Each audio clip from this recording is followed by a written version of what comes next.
Good morning, everyone. Let's start the pledge.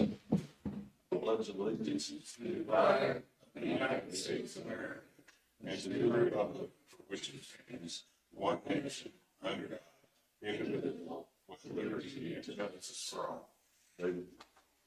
Heavenly Father, we come before you today asking that you watch over this meeting of our county commissioners, help them to make decisions that are according to your will and good for our county. Also ask that you watch over all of our county employees as they go about their duties this week and be with all the citizens of our county. In Jesus' name, amen.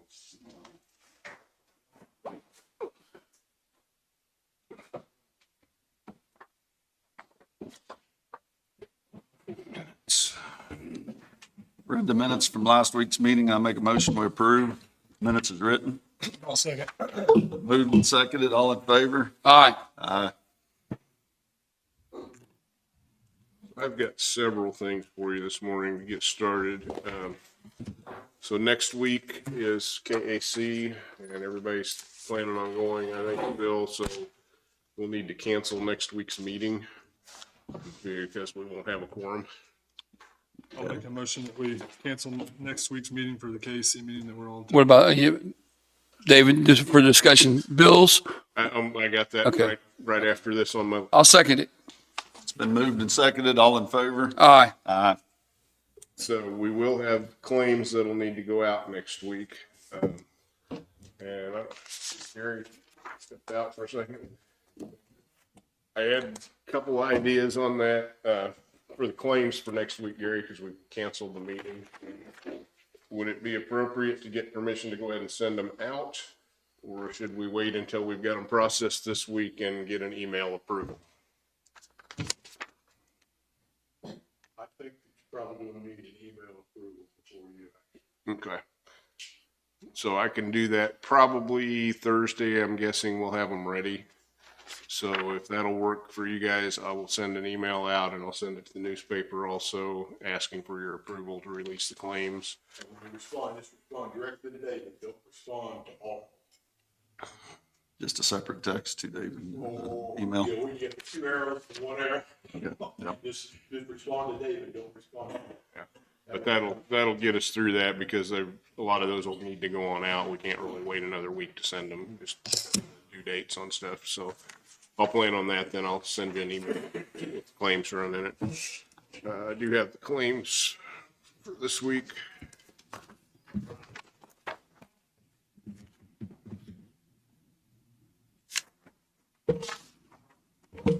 Make a motion, we pay the bills in the amount of $529,304.83. That's my motion to pay. I'll second it. Been moved and seconded. All in favor? Aye. Aye. Have 2 abatements. It's 2021-176 and 177.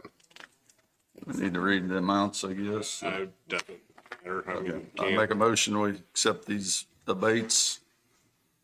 2021, 176 and 2021, 177. Second. Been moved and seconded. All in favor? Aye. All right, and then I have the sheriff's report.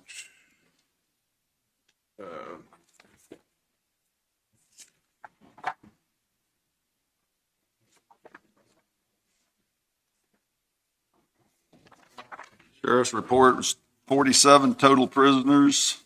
Thank you.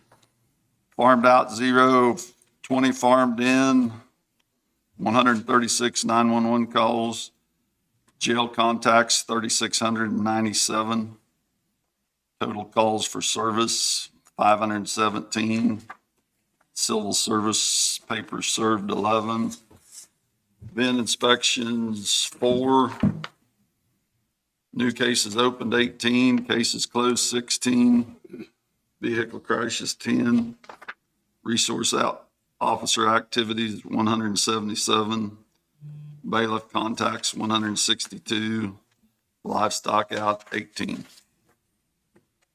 I have the sheriff's monthly fee report, and you just need a motion to accept that. Make a motion, we accept the sheriff's monthly fee report in the amount of $1,362.50.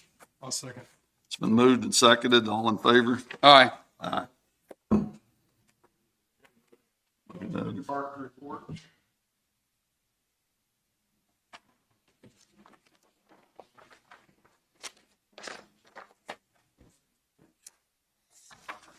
Park report for the month of September, the receipts were $22,752.79. Makes a year-to-date of $179,281.62. And the expenditures was $26,848.07. The year-to-date, $208,455.66. Has a gain of $36,637.21 for the year. All right, and then I have an email from Galen Anderson with AMR. It says he's not able to attend the meeting this morning. AMR has done 13 transports in the last 7 days and 17 for October. They're gearing up for the KAC Expo next week. They'll have a vendor booth there. Still has one paramedic on leave of absence and one EMT opening. And next week he'll provide September's detailed end of month report. I think that's it for now for me anyway. Randy?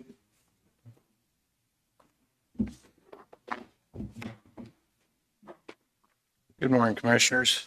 I gave you the weekly report. We had 11 calls last week. We did have a significant fire that we responded to at the Evergy plant last Monday in their turbine room. We spent about 4 hours up there on that one. Staff done wonderful, had a good response from all the stations that went up there. At the same time, we also had a grass fire, so we had all 7 stations out at one time taking care of stuff. So, but we had 11 incidents last week, brings our total up to 436 for the year. We also had staff out the parade in Mound City this weekend doing recruiting and handing candy and stuff out. Just getting out in public where we can be seen. Other than that, everything's going pretty good. Did you have any interest Saturday or was it? I'll give it a week and we'll see what happens. Usually about a week. We've attended some other parades and we usually get one in a week or so after being out and handing out flyers and being out in public. So we'll see what happens this week. Hopefully we get some more. I think that was a cool idea with the old flyers and suckers and your hats. I think Yeah. people really enjoyed that. The health department appreciate you guys getting in there and doing that. All right. Give us a rough estimate on, like you said, on the Evergy, where you were for that fire. Yeah, How many volunteer firefighters were on scene then, you think? we had 12. 12? Yeah. So we were working in sets of 3. It was Right. pretty warm where we were at, so send them in sets of 3. We had 3 outside waiting. It was a little ways into the plant, but it was pretty warm. It started out as a hydrogen fire, so. Okay. I remember here a while back, Doug talked about a trailer that was going to be placed there. Is that, or was we just talking about that, or did they actually place that trailer there? We have not got the trailer yet. It should be here by December. It'll actually be in our hand. Right. Oh, And okay. and if we need it up there, we'll take it up there, but we can use it elsewhere. Would that have been an incident where you would have used it in? That is one that we could not put water on because of the equipment and the electric stuff that is inside. We used dry chemical. They had actually dry chemical carts. We used their equipment that we So supplied. you used their equipment up there to? Yep, to put it out. So, because they have What this large. trailer, that's what this trailer is gonna be for. The trailer wouldn't have done any good on this Not a because problem. it's actually water and they didn't want water where we were. Okay. So, because it's underneath a turbine, so we could not put water on it. We had to use dry chemical. So, all right. Everything went pretty good. Thank you. All right. Thank you. Thanks. Missy?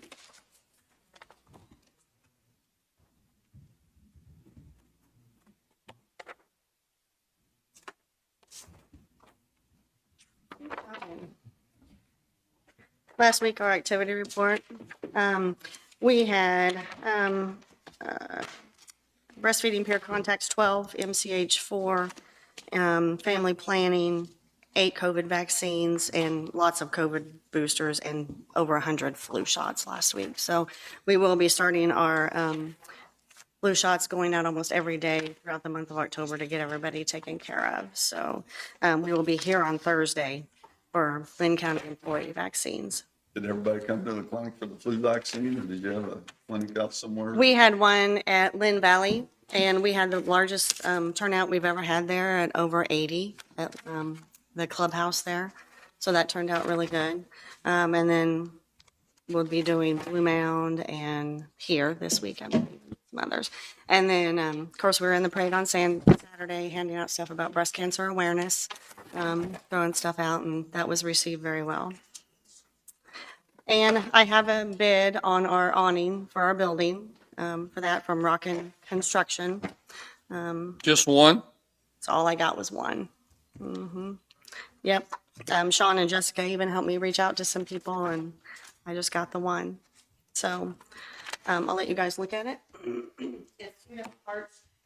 If we just want a canopy over like 2 days, or it's all the way across the front, which I think all the way across the front would look nicer and give us more room.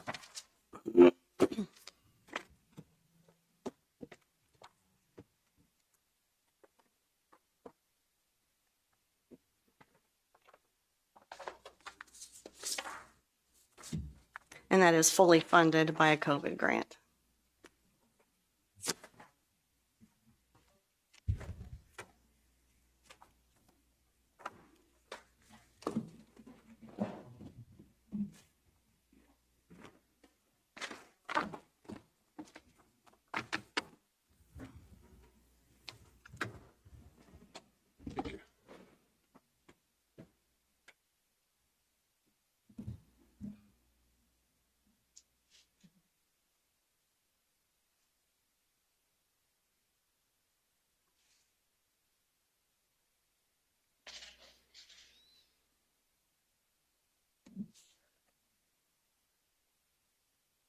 You say it's all funded by a grant? COVID.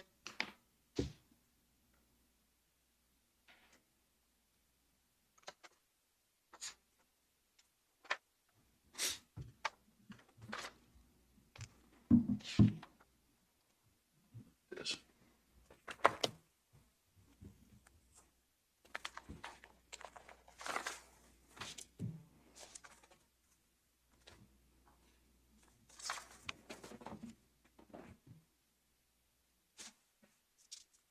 While everybody's looking, just go over why you need it again for everybody's knowledge.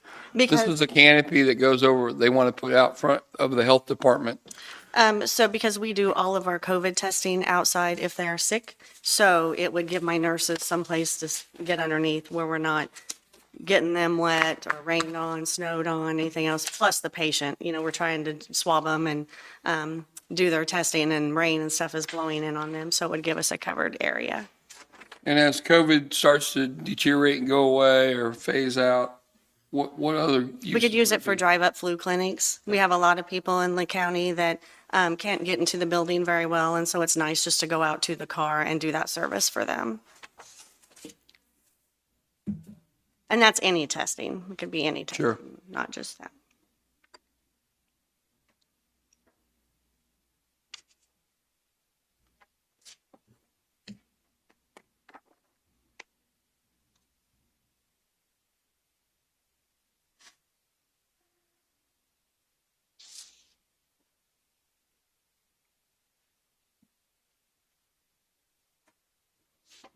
Do you have another copy of this?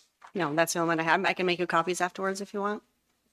Yeah, I think probably a good practice in the future to bring a copy for each of them Okay. so they can get Sure. through quicker.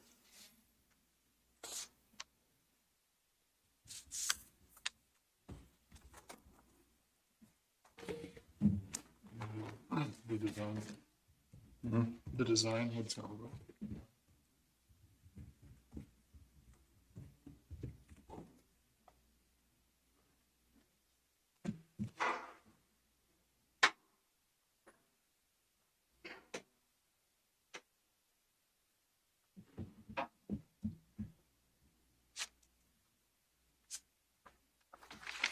See, there you go.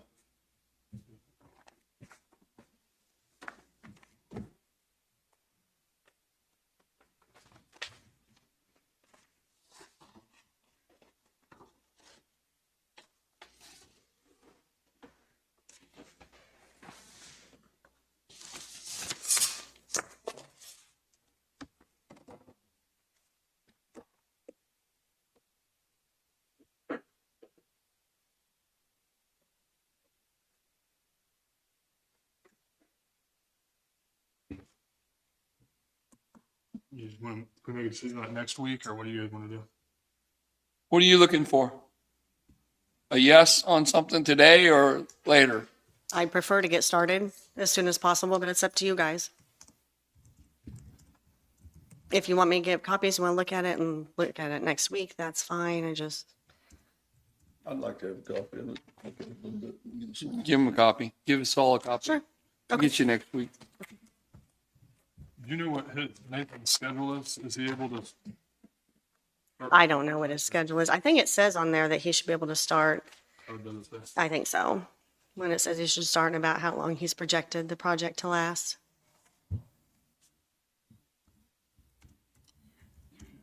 If you make them copies today, it'd make me one too, because I have to do the contract. Okay, And then they could take them home and look at them over the week. sure.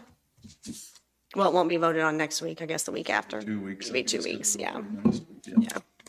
You caught that, did you? Yes, I did. That gives you 2 whole weeks to write down all your questions. Even on a smaller contract like this, Gary, with just one sub, and we're acting as the GC, we're still gonna hold a retainer, right? I think we normally would, yeah. Normally we'd hold 5% at least.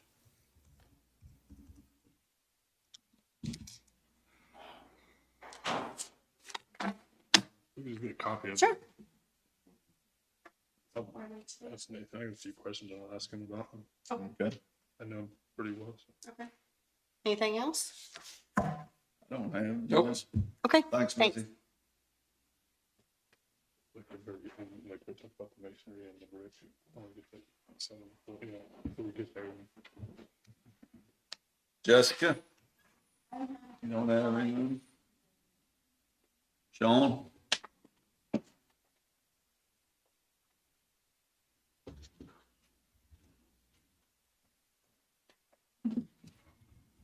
Sean West, Public Works Administrator. First thing I have is just a quarterly update on the recycle.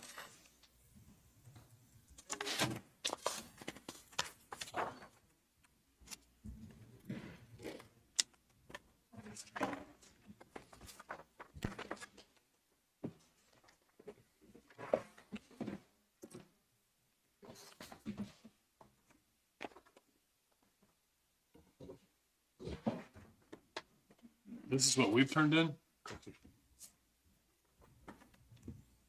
Or what is this? This is the recycle program. You'll see,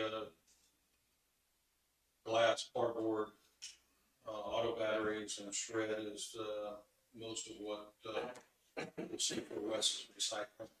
And this is what's been picked up at our compactors and down at our, We got this $5,700. Is that money to us? Yeah, this is what we sold them. Okay. okay, And this is either picked up at recycle locations or taken. brought down to Prescott and recycled from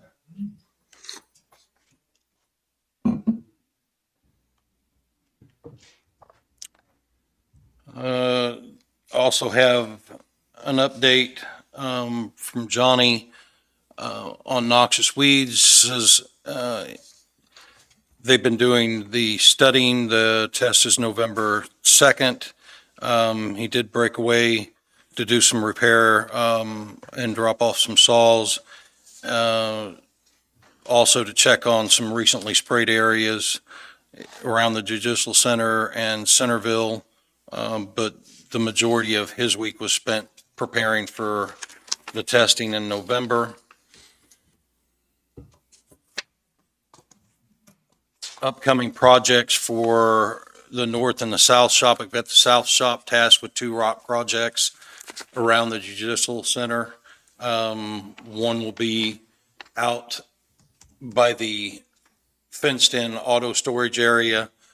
We've marked an area out there to lay some gravel in order to park trailers and a recycle trailer out there so that it'll be closer to the building because its primary use is cardboard from the kitchen.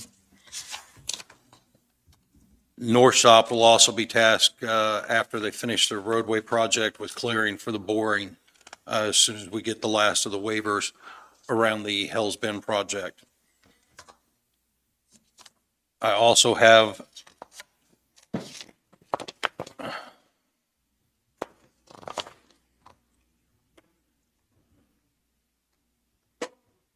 some of the cost for surrounding landfill operations. These costs would be if we were to dump at their facilities or haul to them. Also, a question was brought to my attention about sidewalls, whether they were cut out, whether they could be landfilled or put in the hoppers, and that is correct. And they also give quotes for tire sizes and other things. But this was. But we have been doing that, right? Cutting the tires out and putting them in the landfill? No. Because we had a machine, there was a whole article on it a few years ago that we were doing that. Yeah, my understanding. Did the machine break or? No. My understanding is we've been hauling the tires because of manpower issues and the inability to cut the sidewalls out strictly because of manpower issues, to my understanding. Does the machinery still work? According to my last conversation, yes. Okay.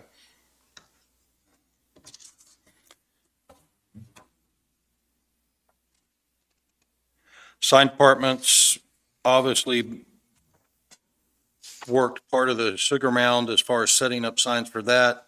Pleasanton last week for the cross country and doing CDL training. And I also needed 10 minutes for legal with Todd and the commissioners and Gary, and 10 minutes for personnel, non-elected personnel with the commissioners and Morgan. What was the cost of where we're taking it now per ton on the landfill? My understanding is Arcadia is $40 a ton. Project out there by Lacine where we shut the road down and moved it over. How's that coming along?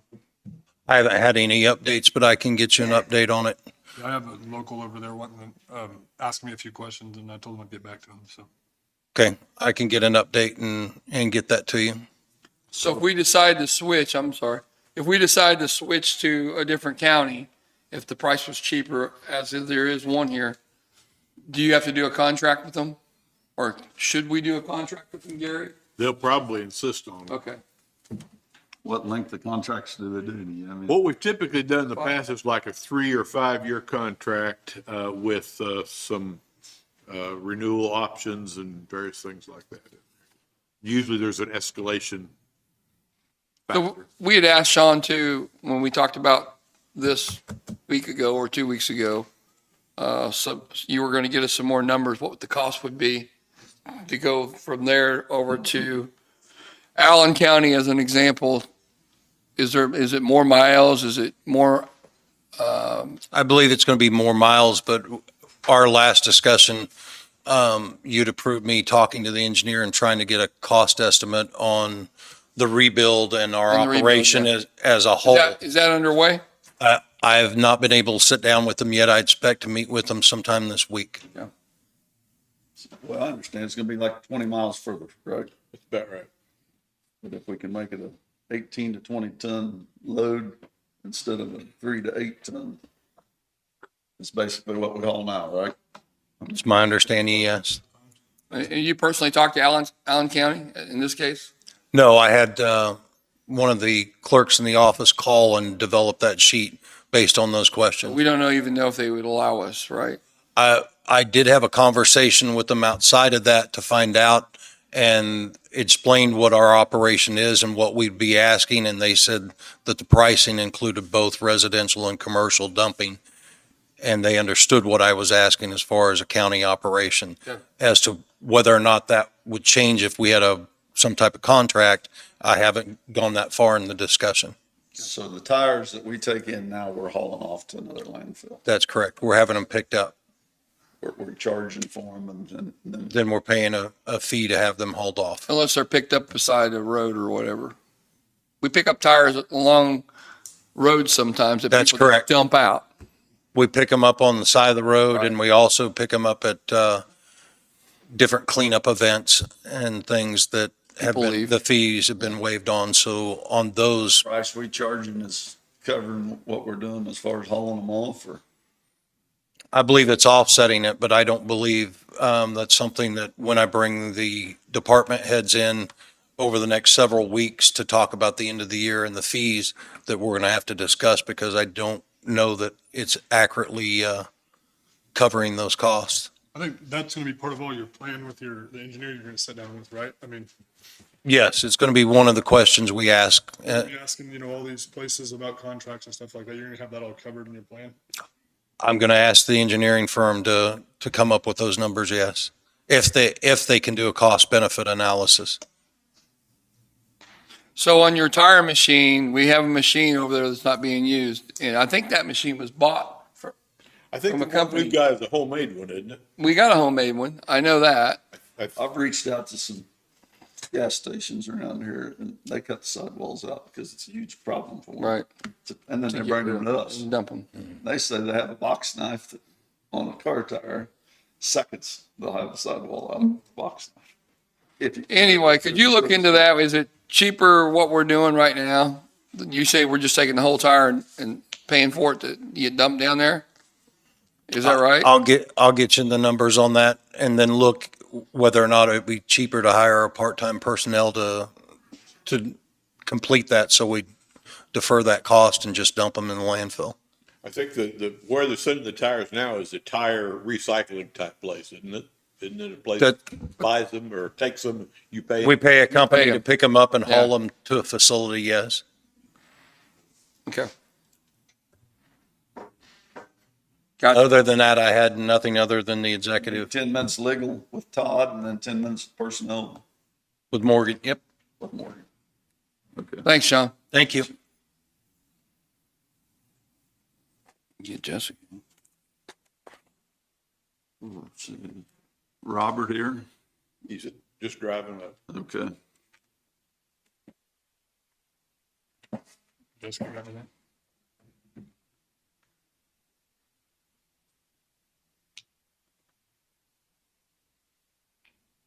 Want to go ahead and have the KDOT here?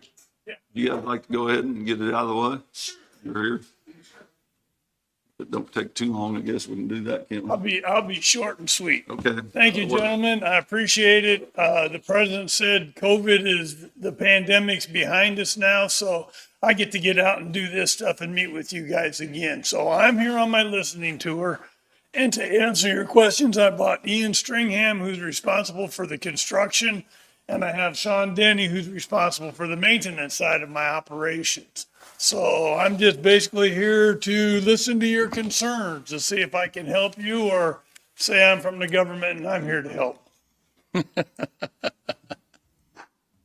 Yeah, I don't have anything. I don't really have anything. But Sean, you got any questions? The only issues that I haven't resolved yet that I would have questions on would be the guardrail issues that Mr. James brought forward. I still haven't got a good definitive answer on that, other than because of the slowing and things, we can't cut away anything that's present. We have to repair it. Guardrail's tricky. When we have a section taken out, it depends on how much is taken out.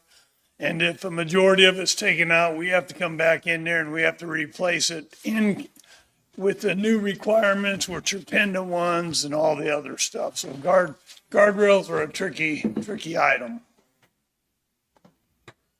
You got any new projects coming towards us this year? I'll let him answer that. I don't remember. The main thing I think we have is 152 is getting overlaid from 7 to 69. Okay. That's the biggest job I see that we've got going on right now. There's a lighting project at Lake Scene where we put up new tower lights. Okay. with my stuff, and that's it. We just finished the Lacey Industrial Boulevard, right there in Lacey, so that's about all I've got for you guys right now.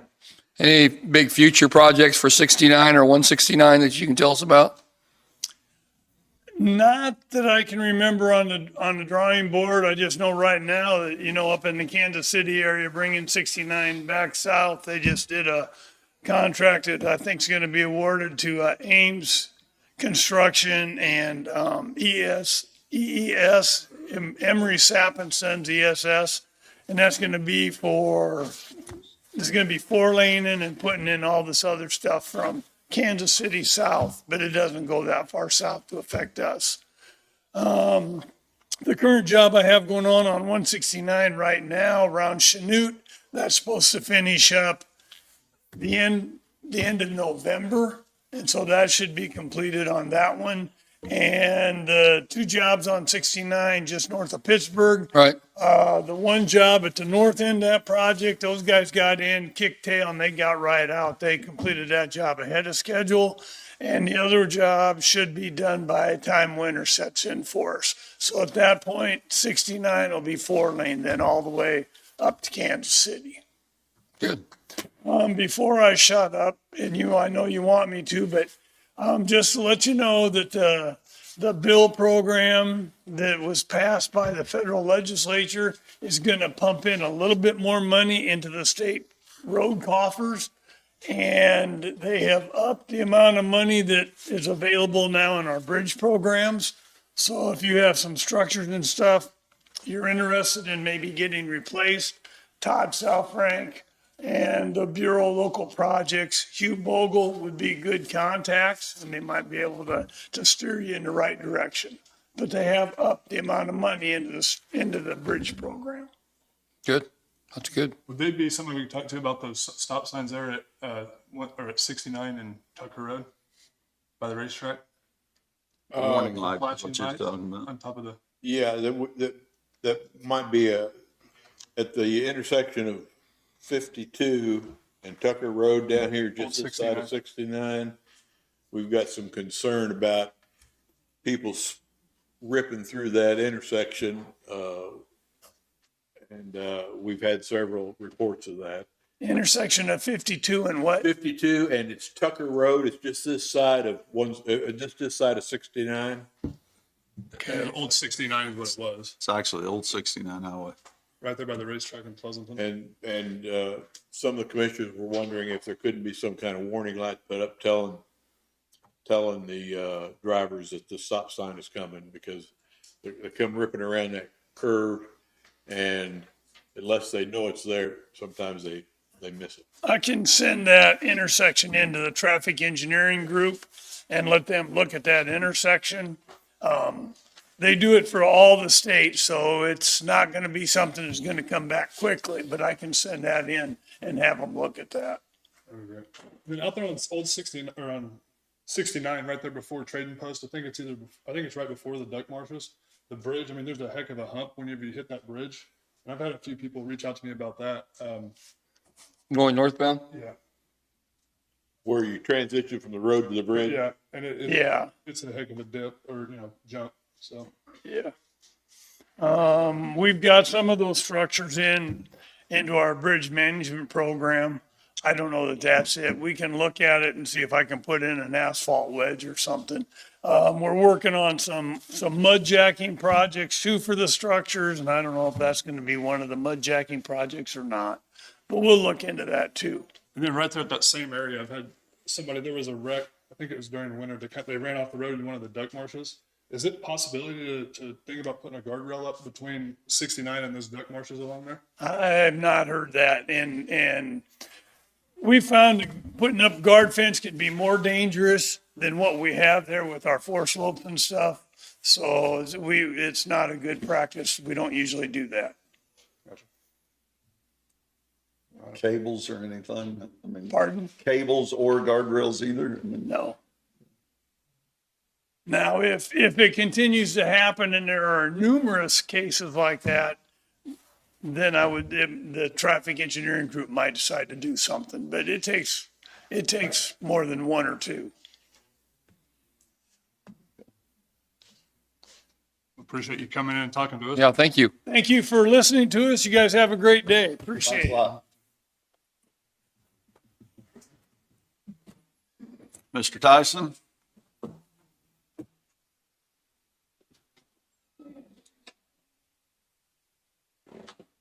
Good morning. Good morning.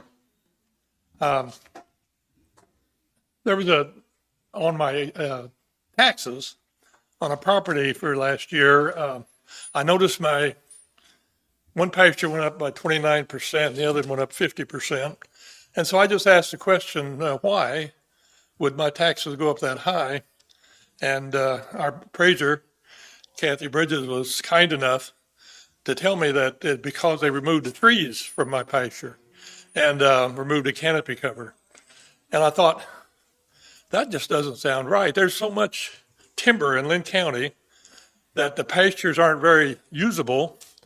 But to remove the trees and put grass there for tax purposes didn't seem to me to be the correct thing to do.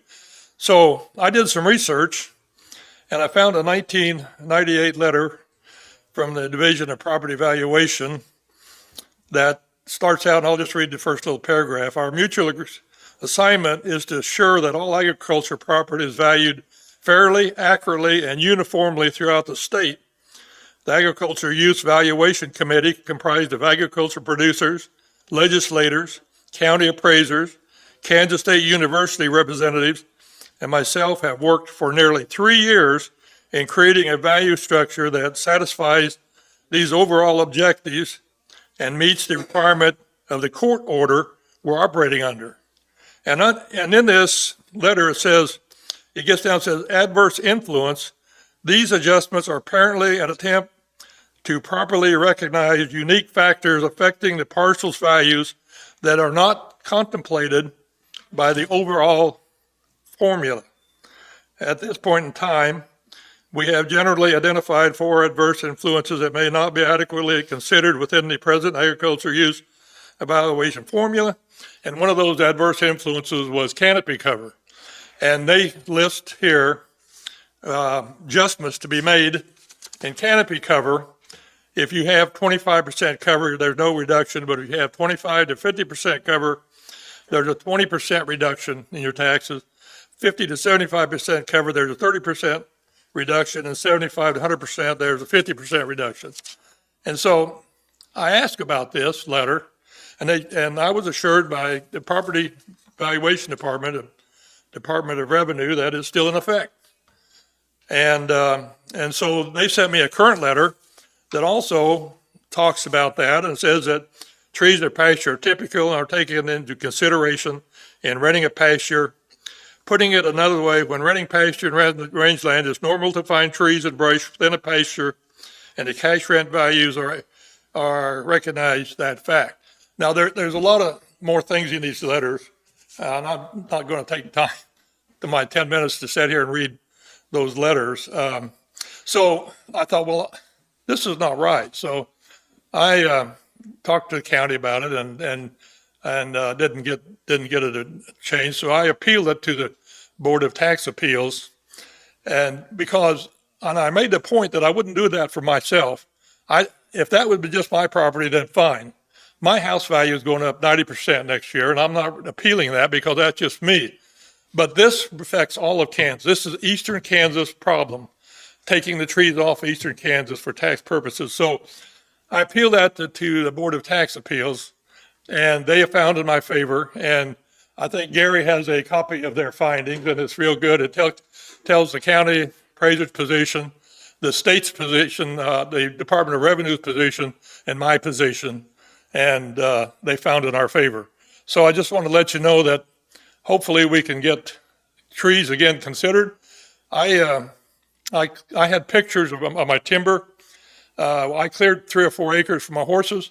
The trees I left there had about 50 feet of nothing, just trunk, and then at the top they had their canopy where they could reach the sun. They had no limbs below that. And if you walk in my timber, what you'll find is nothing but buckbrush and very little grass, because there's no sun that can reach the ground. And so if you have 160 acres of good grassland, say you got say you've got brome and you got some clover in there, and you got a couple big trees maybe out in the middle. It does provide shade, like they say here, it provides shade. And you might have a hedgerow along the north border that might provide a little windbreak. But the whole 160 acres is great grassland. You can pasture maybe 30, 40 cows in there. Now, you take another 160 acres that has the timber, as ours do, that have no grass, and very little grass, little patches here and there, and you can do 5 or 6 cows. Well, you can't put a expensive bull in with 5 or 6 cows. So what we do is we have to let the herd in there for a week or so and get them back out before they tear the fences down. So that is a problem. But what happens is this nice pasture with all grass, there's nothing but timber, they're taxed the same when you remove the canopy cover. They put grass in the place of the trees, and they're both taxed the same in state, and that is not fair. That's not what they wanted to do with this letter, and when they first did the formula, they wanted to take into consideration adverse influences, which timber does. So that's what we did, and they found it in our favor. And I just want to let you know what happened, what was going on in that situation, and hopefully we can get some things changed for Kansas. Thank you. Have any questions? Yeah, Robert, I just wanted to comment that how many hours do you think you personally worked on getting this change in your favor? I mean, you got the Board of Tax Appeals ruled in your favor. How many hours did you think you had to work for that? I worked a lot of hours on that. Maybe when you get in your 80s, your mind gets centered on one thing. I don't know. Yeah. But I worked many, many hours on that because it wasn't easy to dig out a lot of that material and the history and why you know, when the people in the peak are getting to be urban people, and they don't see what exactly is out here. They don't walk out here. They made a comment in their recent letter to me about it, saying that trees in the pasture are typical and are good for pasture, and that say trees in the pasture are beneficial since they provide protection from cold wind and blowing snow in the winter, and as well as from the hot sun and drying winds in the summer. Additionally, trees often border creeks, streams, and foliage, helping prevent corrosion. And then they go on to talk about the following adjustment guidelines that have been placed in '98, although there has much less need to make an adjustment because there are the reasons I outlined above. Right. So they just kind of thought, well, trees are kind of good, so we'll just kind of take them off. But we can't use our pasture that way. Right. And so that's what I did. And it took a lot of hours to get that. And Mr. Tyson, after you had worked with our county appraiser and she had asked for clarification through PVD, they still said, keep it the way it was, remove the canopy. Right. That's right. Our county appraiser asked a lot of good questions of the PVD, Property Valuation Department, of what should I do? See, in 2015, they started removing all the canopy cover from Linn County. And I had people say, hey, my taxes went up 18%, and we don't know why. And so they never said anything. But luckily, my appraiser told me why. If I hadn't learned that it was because of removal of canopy cover, I probably would have said, oh, my taxes are going up, and that would have been the end of it. But when she told me about why, then that's the reason I appealed it. But yeah, that's it. She was very honest about that. She asked PVD the questions about it, and they said, forget it, just leave it off. They were pushing, I think, to have canopy cover removed from Kansas, even though they were stating in their letters that it was something that could be. And I just think, I mean, we had talked, and it's public. You saved like $100 over the deal, basically, on your taxes. Yeah. And the amount of hours the state, the county, the PVD, the Board of Tax Appeals all worked on this probably cost way more than $100 for everybody to work on it. Yeah. So to me, it would make sense maybe if Karen would introduce a bill that just, we have commercial, we have residential, why can't we just have agriculture as agriculture? However they rule it, it shouldn't matter. And then we do away with all that stuff.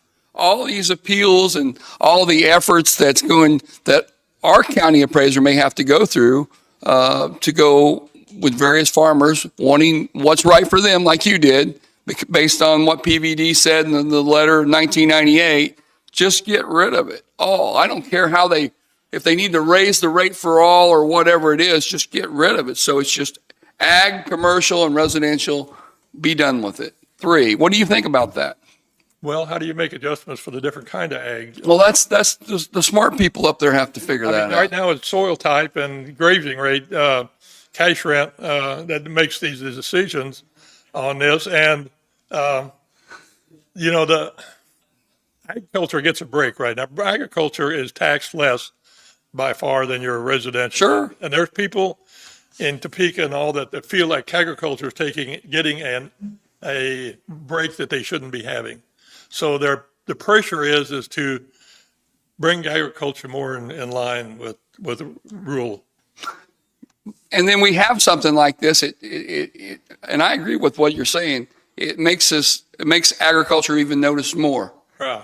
because you're wanting more. To them being the urban people are saying now they want more and more. You've had it all the whole time, but now you want more and more and more. So why not just have it all across the board? It's like what you're saying too, because there's multiple people that's bought land in Linn County, and I've lost pastures because of this, that a hunter buys it, and he comes in, it's good pasture, and within 10 years, you won't see a cow in it, so, because they want brush. Yeah, there was a comment made, well, if they're taking care of the pastures, you wouldn't have this problem. But the thing is, as I've learned, as the farmer gets old, he no longer can get out there and cut his brush and but he wants to stay on his place. But what I'm saying is with the hunters, when they change the use of the ground, that's going to change continually. If a hunter buys this place and, it's clear pasture today, Yeah. 5 years from now, you can't see a cow in it. 10 years from now, you won't ride a horse through it. But that's what they want. So, that's going to be something that changes with our appraisal too, because that's going to continually change if hunters continue to buy the ground. Yeah. Okay. No, thank you. Thanks for coming in. I'm glad you shared that. Yep. Kathy, you want to come up and say anything? I just want to thank Mr. Tyson for his time. I'm Kathy Bridges, the county appraiser. I know that he was very passionate about this, and we did do a lot of research, and he is correct. I did reach out to property valuation. I just want to kind of explain because there's the valuation of agricultural land in Kansas is governed by Kansas law, like you said.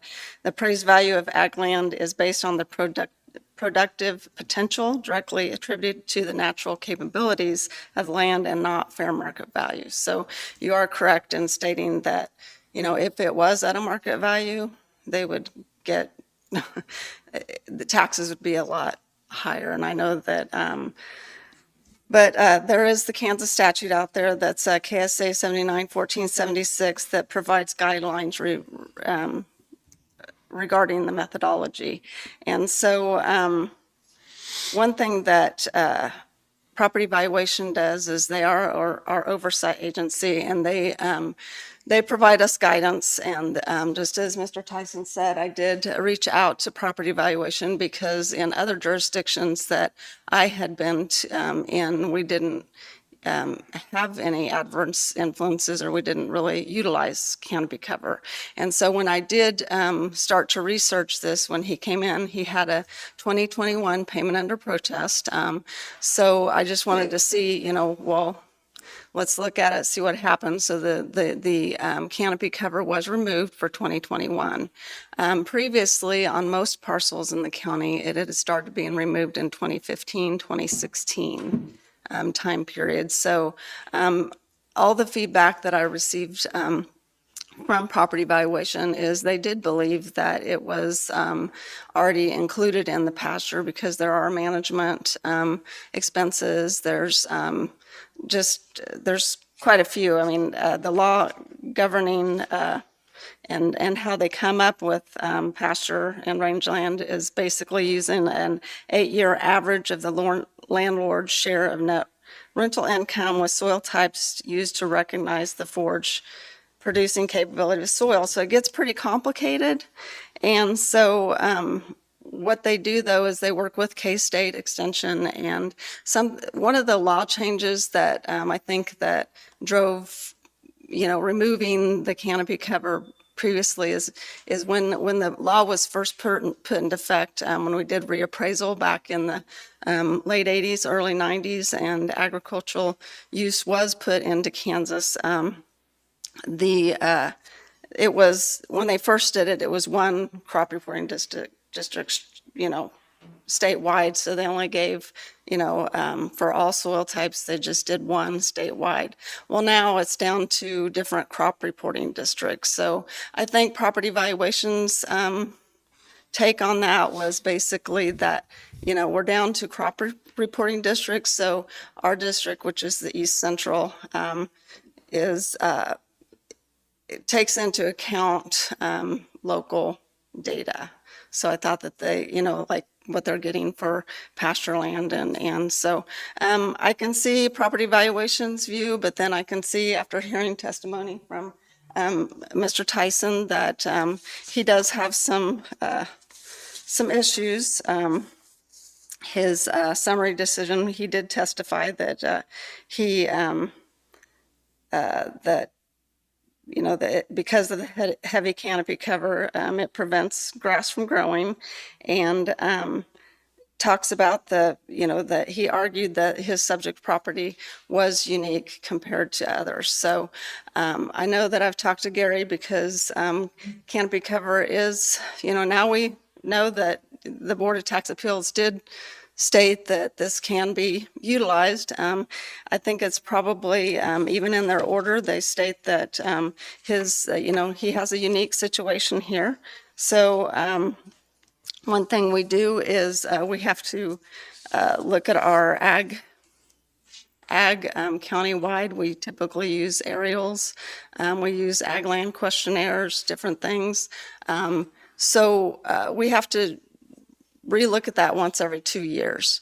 So this is something where I can't go out and it's something that if you feel like, if a farmer feels like they have an issue, I guess the starting point here would be to contact our office. We'll have some sort of, I can put that on our current ag land questionnaire, or I can put it on something is if you feel like you have an issue where your land is not, productive, and I can give you copies of the memorandum or whatnot, then to come talk to us, and I just need documentation on file for our procedural compliance purposes. So Kathy, I have a question. So some of this canopy was removed from individuals that may or may not have even known it was removed. Right. And that was from years ago. Yeah, 2015, 2016 time. So if someone had it removed or somebody's wanting it added to theirs, they feel that they qualify for that. Right. They need to contact your office, right? Right. And then the individuals will be involved will be the mapping department. Yes. And you'll be involved as right. Your office will have to go out and actually make an appointment to go to the property. There'll be some documentation the landowner will have to provide to make their application. Right. And then the appraiser's office will verify those facts and make the adjustment. Yeah. And so this will take up hours and hours of time for. It's definitely, if we had to just go back and look and traipse through, wooded areas after wooded area, canopy tree cover, it's probably would be very labor intensive, but right. We don't know every situation because it may benefit one farmer where it may not benefit another. So it's something where, agricultural land, how it's being utilized, we can typically see that from aerials, we can see it from site. But if something is, there's other adverse influences too. And so we'll put out, a little, some information out there. You can, I know that Chris and Nick are working currently on some website changes for me, and there was an ag section in there. I can actually put some sort of, area in there for canopy cover, make sure, and that different adverse influences, because there's 4 noted within that memorandum. Right now, we have no adverse influences when when I started here, there was none attributed to any kind of agricultural land. So do you know if the Board of Tax Appeals, since this decision was made, that PVD could come out and change their, I won't say ruling, but their, what they advised you to do to keep it off? Have you talked to him about that? I haven't, of course, they had to join the hearing. Sure. Because they're responsible for valuing the agricultural land. We're responsible for making sure that we have the use correct, whether it's native, tame, dry land, Would this save you money would this save the county money if PVD did make a decision like that, so you wouldn't have to go through this whole process, or not? Well, I think, I personally think that maybe because of after hearing the testimony that had taken place, is that property valuation did testify that probably in about 2/3 of, in their opinion, and 2/3 of the state, that canopy cover wouldn't even shouldn't be applied because of the topography and because of the different crop reporting districts. Sure. So, it would be helpful if PVD did maybe give more guidance on, when and when not to apply. But I think they honestly, Property Valuation Division did feel that it was already included in the, in there. So any guidance, would be, further guidance, there would be great. Well, thank you for coming up. I know you had a class in Topeka that you wanted to be here for, and so thanks for coming down. And, No problem. And thanks for working with everyone, not just Robert, but people that come into your office, Yeah. usually frustrated, I assume. Yeah, right now, kind of to give you an update on what what we currently, and I know that some farmers may say, hey, I just got a letter from Kathy, because they did, and this has nothing to do with him, but our CRP, so I might put a plea out there, that is not open record CRP information. And so one of those things is, one of our things that we have to keep track of is CRP as well. And so it's one of those that we do try to reach out and say, hey, we have CRP, and we knew that it was a renewal period. So I did work with Pam at GIS, and we did make sure that we looked to see what we had on. And so I sent a lot of letters out to CRP owner. And what do you do with that? I mean, I know that's, Well, why does the county need to know that? Well, we have to document that because it's at we have to put that CRP information in our system, and it gets valued. If your land's in CRP, it lowers the Right. valuation of it. Right, so. If farm ground's low. Right, Farm right. ground, yeah, so I got you. So can't you just get that from the FSA office? we can't because it's not open record, so, Oh, geez. yep. That's working together.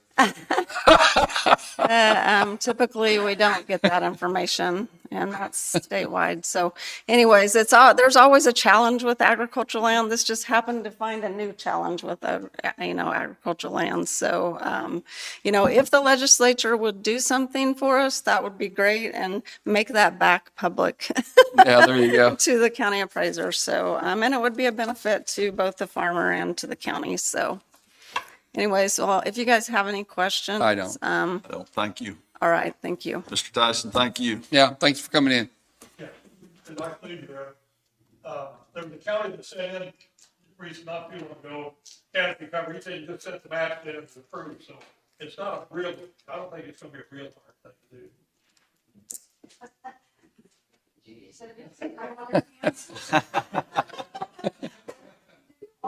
Let's go. Yes. Darren?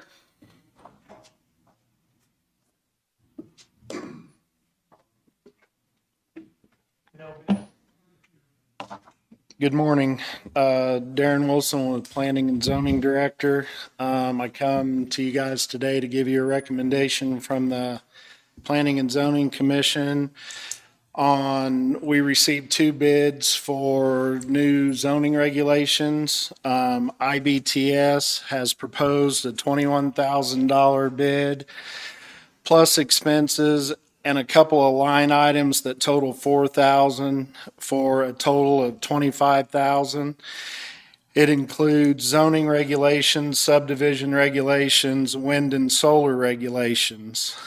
We had another proposal from CALP Law Offices for 34,000. He did not have zoning or subdivision regulations included. He added $5,000 to his proposal to include subdivision regulations, which brings his proposal to a total of 39,000. It includes zoning regulations, subdivision regulations, wind and solar regulations.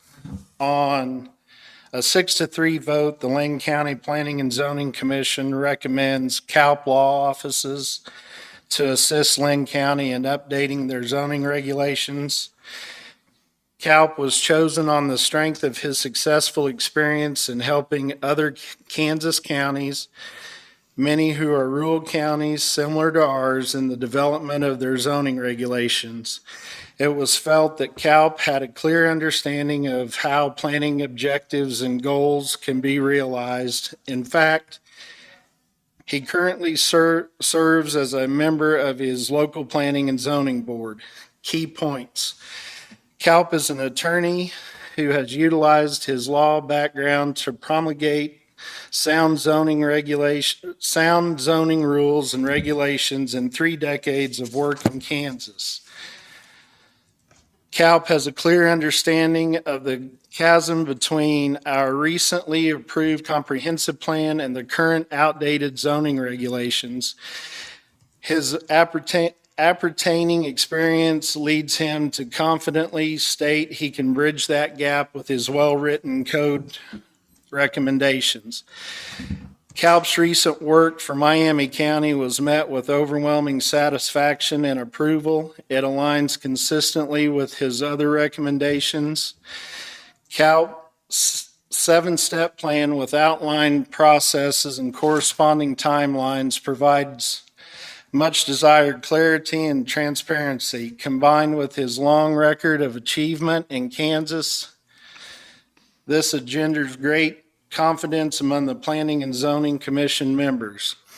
Overall, CALP is intimately familiar with Kansas and rural Kansas. His lifelong dedication to that geographic and economic entity assures us that we will be the recipient of his well-regarded work, and the county will be the beneficiary of the fruits of his labor for many years to come. Considering the benefits over several years, his compensation request is seen as reasonable and worthy.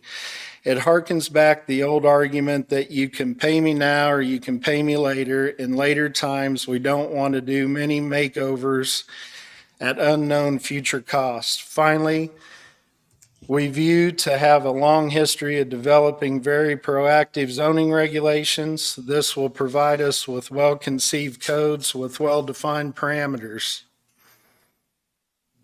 That type of code will put us in the driver's seat as we receive the unique proposals that we often encounter. We strongly feel that paying a premium now will save us plenty in the ensuing years. It is seen as a sound investment choice by the Planning and Zoning Commission. We encourage acceptance of CALP by the county commissioners. So is it just 9 that sit on that board? Yes. So why did the 3 vote no? Do you know? You're asking for us to go for, you're wanting us to go to vote for the higher amount, right? Yes. Right? Yes. So what was the reasons why the 3 voted no? Go ahead. Yep. I'm chairman of the commission, and I voted for the other group. I voted no on this one. I also wrote most of what Darren just read. Had I had the chance to vote today, my vote would be CALP. I am really, really concerned that if we go with the other group, we're going to be paying down the road again and again and again. And I think it's prudent of us to pay what it costs to do it up front, do it right, and be done with it. Is that your all's concern? You're all planning? Is that what you believe? Okay. So have you guys, I mean, has anyone ever reached out to any of their other CALP's other, clients and asked them how things went with them? I mean, how do we know they're going to do any better? I mean, it seems like we're throwing. You said Miami County had them, right? We got references that were glowing. How many Yeah. references did you get from the? So we got, 2 references from IBTS, and we got, I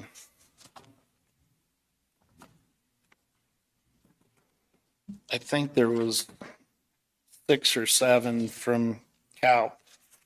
In favor that they were satisfied with them? Yeah, I think that Ed had called one, and there was one call on CALP that they didn't even recognize his name that he put on his reference. Yeah. Maybe Everybody else was in favor of them. Everybody else liked him, and the references from IBTS were good also. Sounds like ITS gave you a few different line items to choose from and then gave you a total. They ended up covering the same thing though, didn't they? Yeah, when it was all said and What done, was the scope of work that you asked for? Exactly. I mean, did both companies include everything you wanted in their bids? so everything was included in the bids after I went back to CALP and asked him to include the zone or the subdivision regulations because he didn't have that in to begin with, and that's what the additional $5,000 was for. So the 25 for IBT and the 39 for CALP cover the same. Covers the same scope. Now, what was the references on IBTS? How did that come out?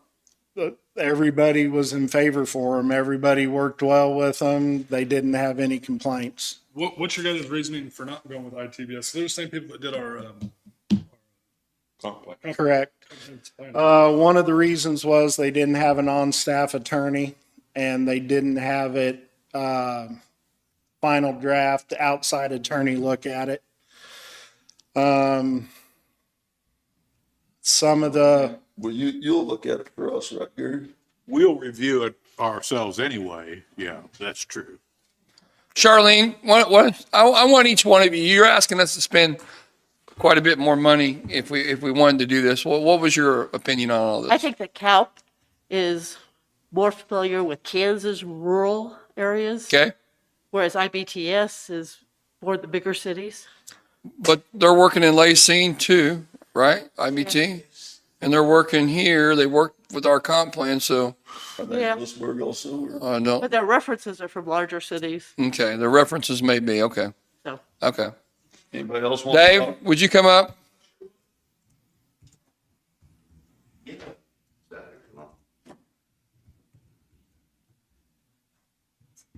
You know, I am not comfortable with IBG.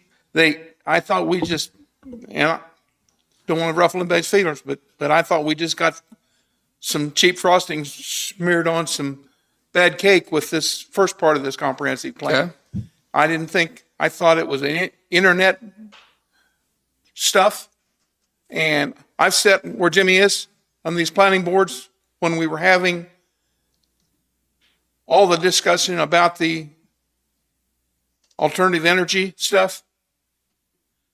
And I saw this room way over the occupancy level. And I saw the attitude. And in my opinion, and this is my opinion, you only saw a small percentage because nothing was decided. But you think you can go over to the Register of Deeds and you can find out there were multiple contracts recorded with the wind energy companies and the solar energy companies or whatever, that those people and those companies never came to any of our meetings because we never could agree on anything. We did what we thought was right. We were going to type it up and vote on it at the next meeting. Next meeting, those people came back. They wanted more.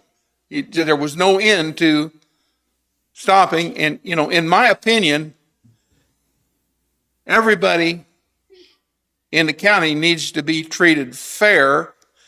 And there were people, there was a lawyer, there was a banker, there was a oil man, there was a lot of people that could have and would push back. We hadn't accomplished anything other than we wasted 6 months here arguing and trying to please people that weren't ever going to be pleased. And so I don't see a graceful way out of this, but I think we need someone who has sat like you guys are and dealt with things, not a young lady that is just putting stuff together. Some of her recommendations were stuff that was plucked out of minutes of our meetings during those conversations, so she'd grazed our records or something. To me, that's not going to solve the problem. We're in the middle on this deal because it's a big money to some people. Sure. And a big money. And it's nothing to me. I'm not interested. I don't want to mess with it, but as an individual. But setting that on the board, I think we got to be fair to everybody in the country, and we've got to set some regs that are fair and used in other counties. And if it's so be it, but we don't want to end up in court over this thing. And I just felt that Comp was much more qualified. Okay. Thank you. Come on up, Mike.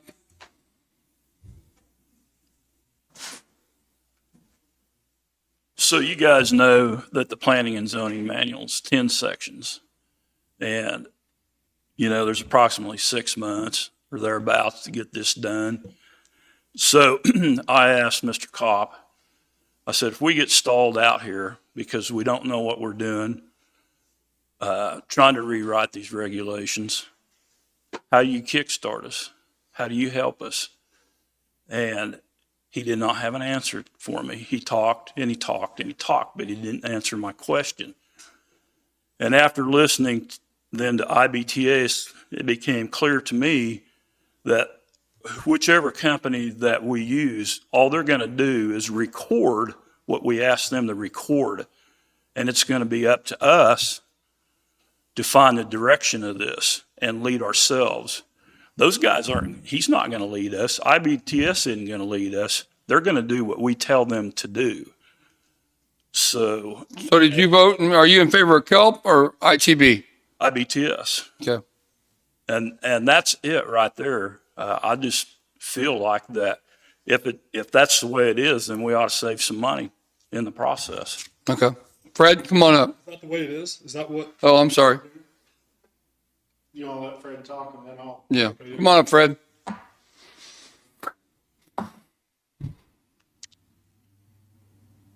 I'm Fred Cal. Probably, without a doubt, I'm the senior person here. And I'm proud of it. I'm proud of Linn County. I've been a resident in one way or another since 1955. I'm going to be real brief in saying that no man stands alone in making the decisions for all of us. And any board or company, such as IBTS, has both male and female people making the decisions and suggestions for all of us. And that's why I voted for IBTS. And I'll answer any questions. You guys ready? All right. Thanks, Fred. Thanks, Fred. Let me get Eddie up here. Come on.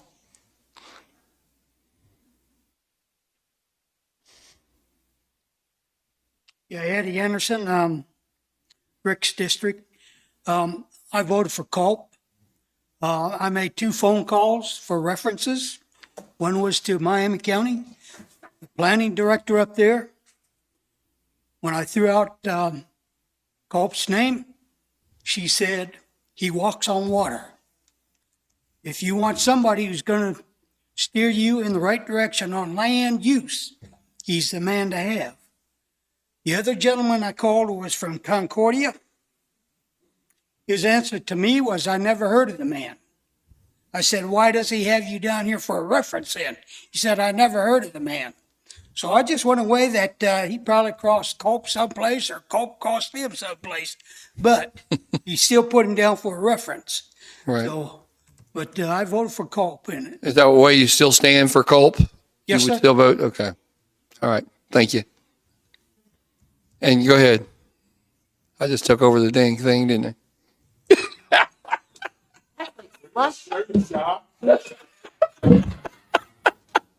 Actually, my main thing was, I guess so. Sorry.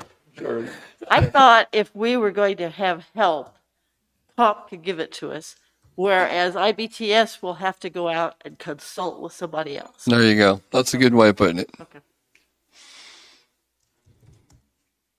And you're ready for an answer.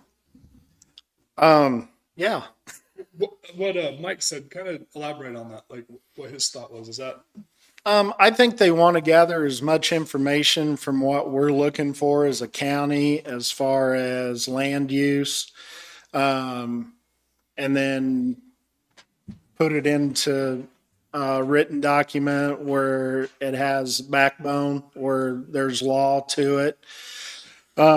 Conversation with Gary.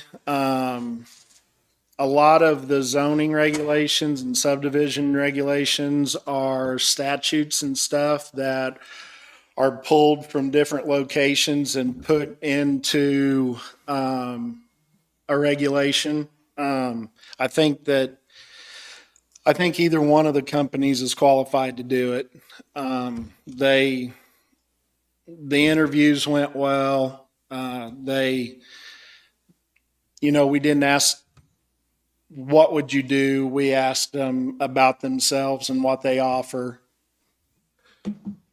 so? Mike, you feel like that they're just taking our input and putting it into a format and printing it off for us? That's exactly. You guys felt like that's what happened with the comp plan?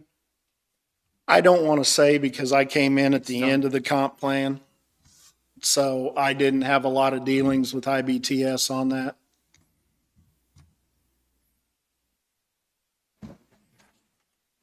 You had a 6-3 vote in favor of Culp, so it would be tough for me to change my mind, especially after I heard from all of the ones that spoke, and I know Mike was not in favor of them. And you would change your vote today if you knew more about it. So I mean, really, that would be 7-2. I know it's more money too, but that's where if right now my direction is, these are probably one of the most important documents we're going to have for our county in the future. So correct. If our board is confident with it and you feel okay with it, either way, I know you probably got your wishes you'd rather have, or maybe you don't. What did you guys decide? Who did you decide when you wrote the plan? Who'd you go with? Did you go with the highest price? No, we went with the lowest. Okay. Yeah, we did. So you was content with that? We was. Okay. We was. That's just me talking right now. I understand. I think I don't know if I did vote for ITBS that first time or not. I can't remember. I did, because there was two of them, 2 or 3. I don't think you was here. We were I wasn't here. on our third person by then or something. I know I wasn't here.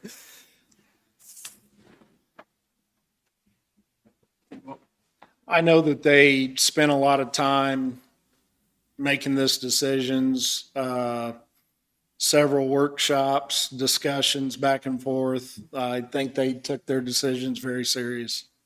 I mean, it wasn't just, Spend the money. it wasn't spend the money or not spend the money. I think they really evaluated both companies and want to move forward. And I suppose that when we get to that decision of helping write these different documents regulations and stuff that we want, that they're going to take input from our planning and zoning of how they want the county to be represented, that, everything Yes. doesn't have to have an inspector and so forth, and you have to do this and this. Correct. Turns into a northern type county where everything's a fee. Correct. just because there's a lower vote doesn't mean it's always a better product. And I feel like that the board, we have them there for a reason, and they've done their duty, and they did a lot of research, and I'm in favor of following their recommendation. What do you think, Jim? When we end up with the same result. But we won't know that. I don't know. I don't Yeah, I know. know. We won't know that.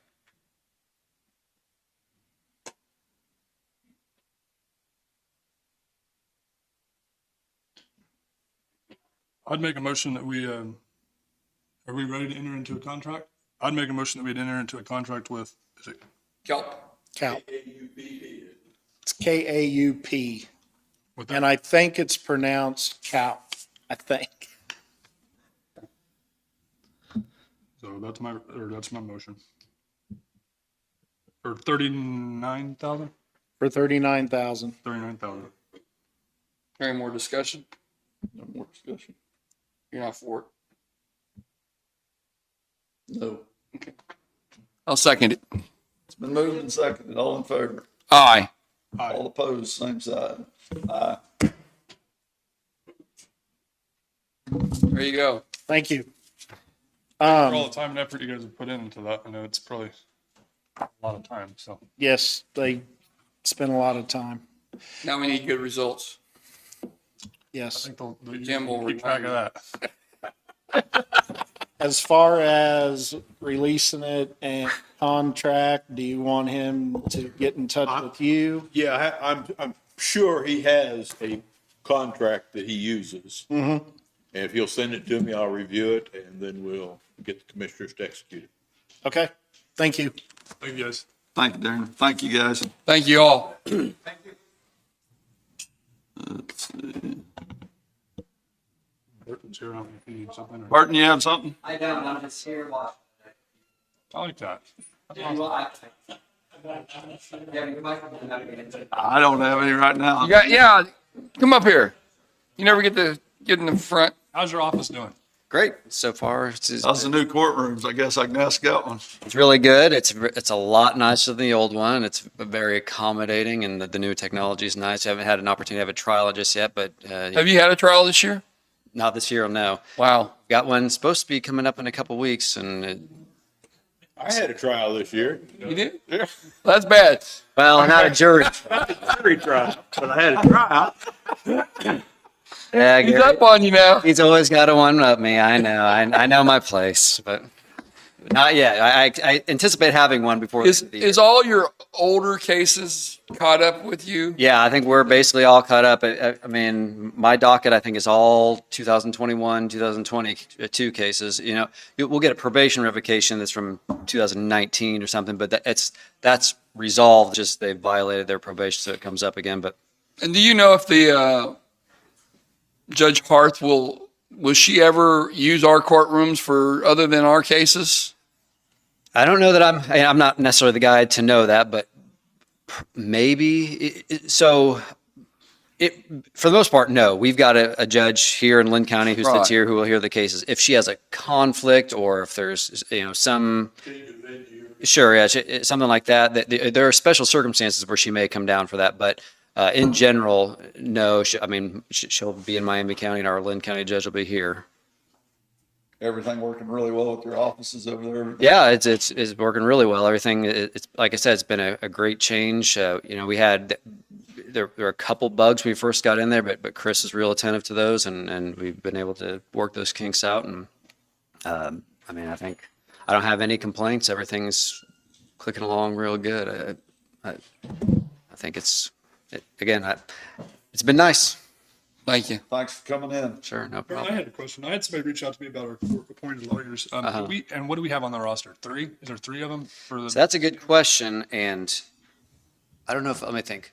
We've had a couple get off recently. I think we're down to, I think it may just be, no, it is 3. Yeah, 3 attorneys, I think. Do you feel like that's enough to give people a fair? Well, the attorneys who are on the list are good attorneys, and I think that I'm not taking that away from them. I just, I had somebody reach out to me and ask me, why we don't have more. We've rarely had more than 3 or 4. yeah, I think Is that pretty typical? I think that in the past we've had, I would say 4 or 5 maybe, but Now, who determines which one gets it? Is it just They put a bid on it. bid on it? Well, so the way, for the felony appointment list, I guess it depends. There's two different ways this is done. There's the misdemeanor contract and there's the felony appointment list. So the misdemeanor contract is a contract between the county and, you know, attorneys will bid on that. And I think there are 3 attorneys on that contract, maybe 4. I'm not. No. There would just be 3. Just 3 attorneys on that contract. The felony appointment list, what that is the attorney will let the district court clerk know that they want to be on that list. And then by statute, there's statutes that govern how, you know, that works. And basically you just go down the list, you know, you have 4 attorneys. So, you know, 4 appointments, each one gets 1. And then the 5th one goes back to the first person, unless there's a conflict and they'll skip that person.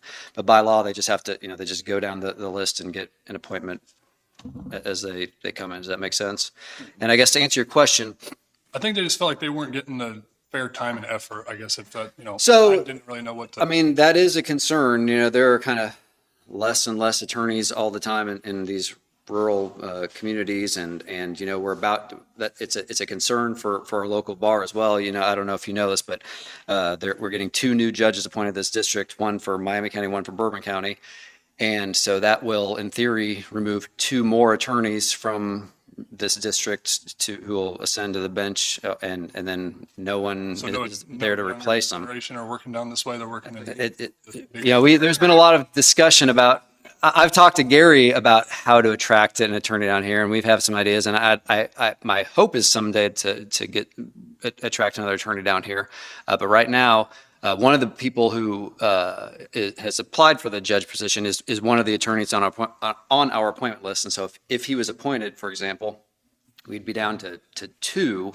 And even if he's not, if one of the attorneys who's applying is the Miami County District Attorney, if she got the appointment, then one of them might take her position as Miami County Attorney. We'd lose them anyway.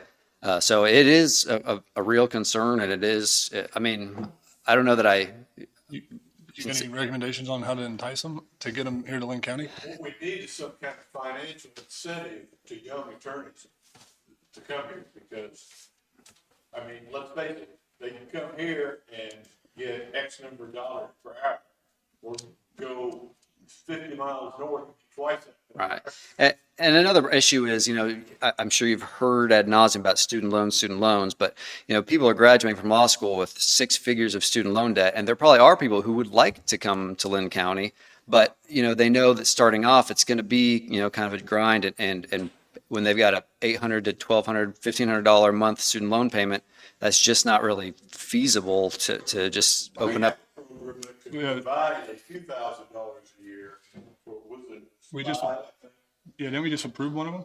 Yeah, they can provide a few $1,000 a year. Yeah, so that might be something that I'd be interested to learn more about and talk to you about. Because again, I'm very interested in trying to get someone down here. So you guys have been pretty concerned about this issue for a while? Yeah, I mean, we've kind of been talking about it since probably 2014 or 15. I mean, and the numbers have just dwindled every year since then. And one of the reasons we built our office as big as we did was to try to have good space to attract somebody. Mm-hmm. And so far we haven't been able to.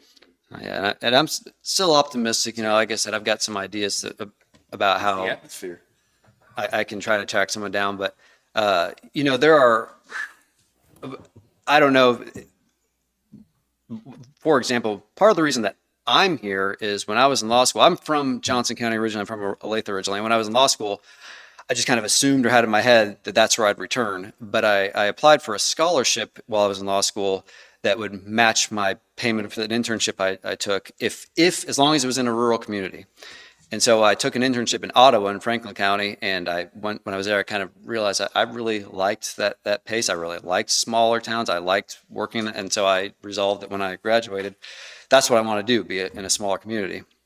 And so, you know, that I don't know, that's not necessarily something that the county would have a hand in, but, you know, there are things, you know, like Gary said, you know, if you give some financial incentives for people to come down here, and they might find that they like Mound City or like Linn County or just the district in general. And that, you know, those are things that I think it would take to get someone who is burdened with a lot of student loans to come down and see if they can open up a shop or work for Gary or. I was just looking back at the bills we've paid, and I went clear back to 2014. At that point, we had 4 contract attorneys that we Yeah. were paying, and it looks like since then it's been 3. Yeah. And I think we're about to lose one more. So one of the attorneys that in Miami County, there was an attorney who had a contract to do all the felonies. She is recently retired. So we lost one of our attorneys to fill that position. And I anticipate we're about to lose another one as soon as we get the judge decision, at least one. And I don't know who's going to be stepping to replace it.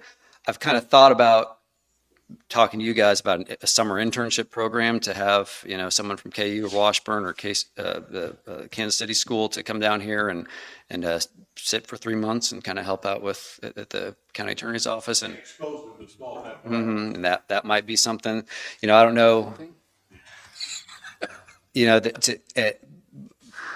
and I don't know what the dollar amount on that would be, $15 an hour for a summer, but if that's something you guys would be interested in, I think. Sounds like something that we need to address pretty soon, then, huh?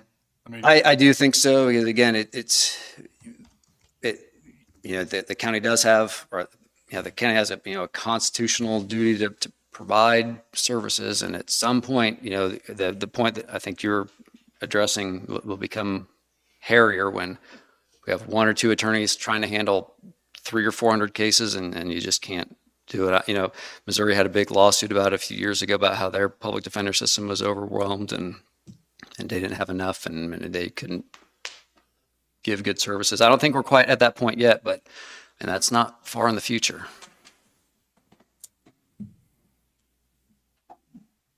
Anything else? Thank you. No problem. Thank you. Nice to see you. Gary, you have anything that you?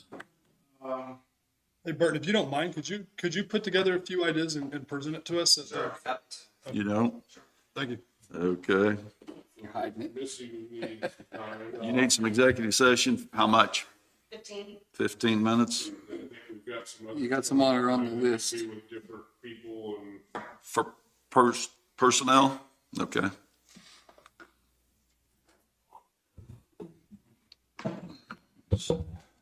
Do you want to go in with this for that'll be 35 minutes and then come out?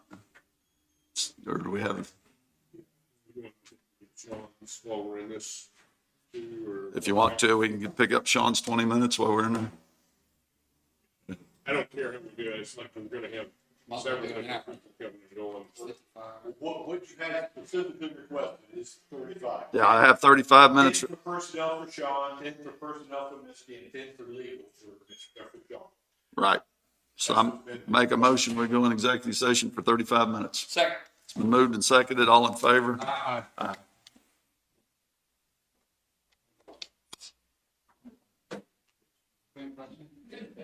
Oh, man.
more time.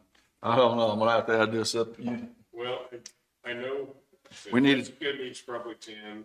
Sean still had about 10 that we didn't get to on personnel. And Jessica, And then There's Morgan another and I, one. we've got some personnel issues we want to talk to you about. 20? More? Probably in that range. So we're up around 40 minutes at least. I would so guess. 10, 10, 10, There was- 20. 10, 10, and 20, I think, with what we got left, maybe. okay. 10 with Jessica for Personnel. personnel.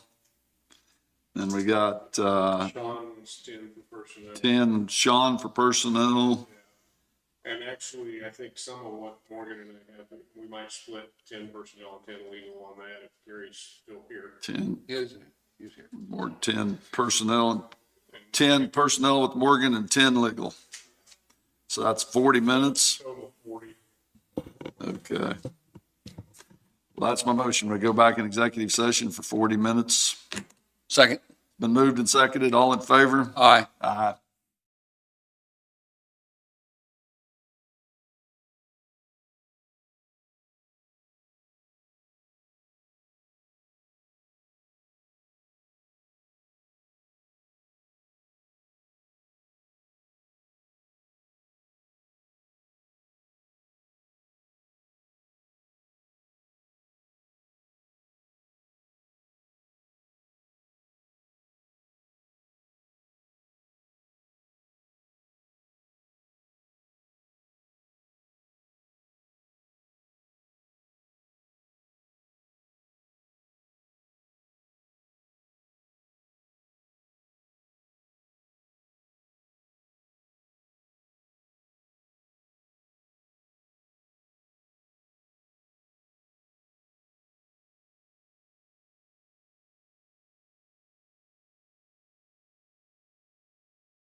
Blue? Okay, thank you. I'll Okay, thanks.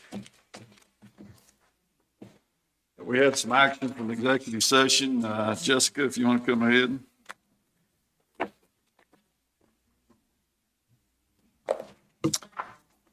Okay, I would like to tentatively hire Darcy Wilson for the Rural Champions Grant contingent on receiving that grant from the Office of Rural Prosperity.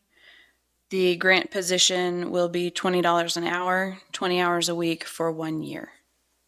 You should be doing what? Housing champion if we get the grant. And that's what I had typed up to have ready for you here. Move to tentatively hire Darcy Wilson as the rural housing champion. Yes. Contingent on Linn County receiving the grant funding from the Office of Rural Prosperity. Wilson will work 20 hours per week at an hourly wage of $20 per hour. Okay. Well, that's my motion. Second. It's been moved and seconded. All in favor? Aye. Aye. Thank you. Thank you. And Sean?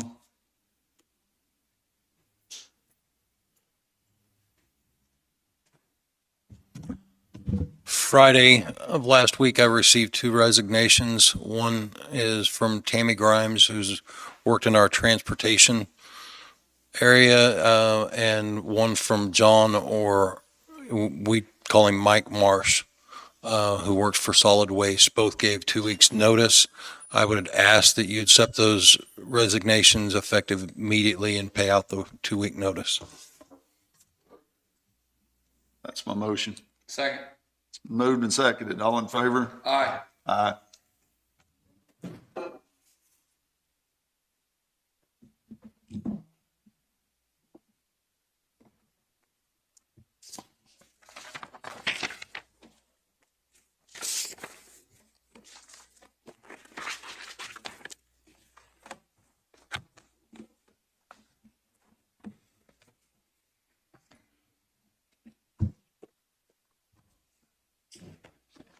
Anything else? You have anything else, David? I make a motion, we adjourn. Second. Been moved and seconded. All in favor? Aye. Aye.